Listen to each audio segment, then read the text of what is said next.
11 прямых рейсов из Ингушетии в Джиду планирует совершить международный аэропорт Магаз в период хаджа и столько же обратно из Медины в республику. Перелеты будут осуществлять воздушные суда Boeing 737-900. На каждом авиарейсе намерены перевозить до 200 паломников.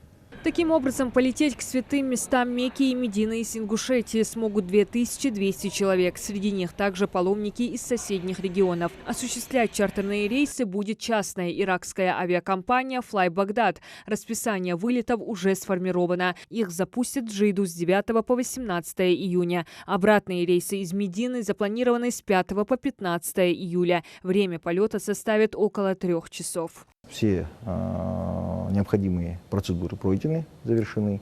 То есть аэропорт готов к приему воздушных судов. Очень хорошие самолеты. 900-й, он большей вместимостью, немножко больше, чем те, которые сейчас у нас летают. У нас летают 700-й, иногда 800-й. 900-й чуть длиннее.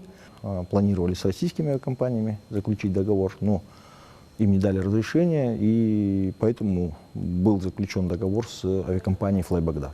Рейсы уже утверждены Росавиацией и Министерством транспорта России. К предстоящим вылетам за границу аэропорт Магаз уже готовится. Авиагавань имеет все возможности для обеспечения международных пассажирских рейсов с соблюдением всех российских и международных норм и стандартов. И перестановки под международным будут совершены за день, за два до вылета паломников. А что уже готово?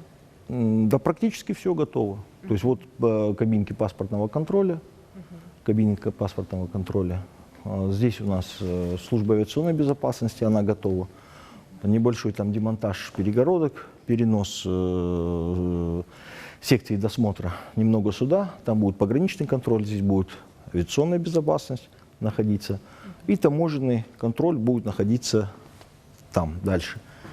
По технологии, утвержденной всеми уже. У нас временная технология разработана нами и утверждена всеми контролирующими органами. По этой технологии первыми будут у нас стоять таможня. После этого проходит регистрация, багаж, досмотр. Потом пограничный контроль и авиационная безопасность.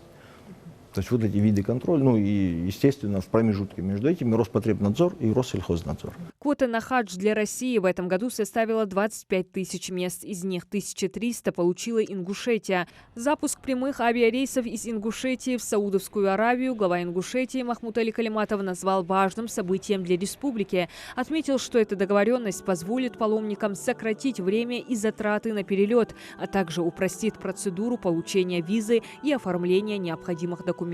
Опыт таких перелетов у Ингушской авиагавани уже есть. Первый рейс из аэропорта Магаз в Мекку с паломниками был запущен в 2009 году. Правда, с 2019 года по ряду причин, в том числе пандемии, прямых вылетов из региона не было. 3 года не было хаджа. Люди ждали этого.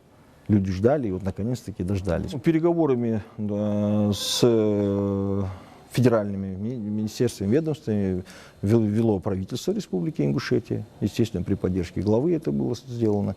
То есть временное разрешение на обслуживание паломников тоже с участием главы, при поддержке главы и с участием нашего правительства Республики Ингушетия. Паломничество – один из 5 столпов ислама, совершается в первой половине 12-го месяца по мусульманскому календарю хиджри, месяц Зуль-Хиджа. Ежегодно в Саудовскую Аравию съезжаются миллионы праведных мусульман, чтобы совершить хадж и выразить свою любовь и благодарность к Всевышнему. Во время священной миссии паломники выполняют обязательные и желательные обряды в определенной последовательности, посещают святые места в Мекке и Медине. Диана Дударова, Асхаб Белакиев. Новости 24.